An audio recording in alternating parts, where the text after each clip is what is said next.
કુંપટનું શીતળા માતાજી ધામ ગુંજી ઉઠ્યું। શીતળા સાતમના મેળામાં ઉમટી પડ્યો જનસમુદ્ર।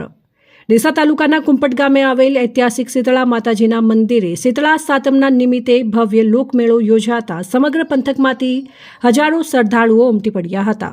માતાજીના દર્શન કરવા આવેલા ભાવિકોનું એટલું મોટું પ્રવાહ જોવા મળ્યો કે આખું કુંપટ ગામ માનવ મહેરામણથી ગુંજી ઉઠ્યું હતું।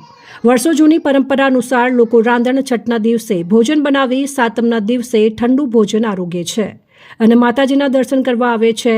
આ ધાર્મિક માન્યતાને લઈને દર વર્ષે અહીં ભાતીગળ લોકમેળો ભરાય છે, જે પંથકમાં વિશેષ ઓળખ ધરાવે છે। આ મેળામાં ભજીયા, શૃંગાર સામાન, શરબત, કુલ્ફી સહિતના ખાણીપીણીના સ્ટોલો ગોઠવાયા હતા। સાથે જ મોટા ચકડોળો, બાળકો માટે રમકડા અને મનોરંજનના સાધનો લોકો માટે ખાસ આકર્ષણ બન્યા હતા। શેરડીના ભારાઓ તેમજ માતાજીના ફૂલ પાંખડી, શ્રીફળ અને પ્રસાદના સ્ટોલો પર પણ ભારે ભીડ જોવા મળી હતી। આ મેળામાં આવેલા લોકોએ વિવિધ ચીજ વસ્તુઓની લાખો રૂપિયાની ખરીદી કરી હતી। ધાર્મિક આસ્થા અને લોકમેળાની રંગત એક સાથે જોવા મળતા મેળામાં અનોખું દ્રશ્ય સર્જાયું હતું। આ મેળાની સુવ્યવસ્થા માટે કુંપટ ગ્રામ પંચાયત, યુવક મંડળ અને માતાજીના સેવકો દ્વારા વિશેષ આયોજન કરવામાં આવ્યું હતું।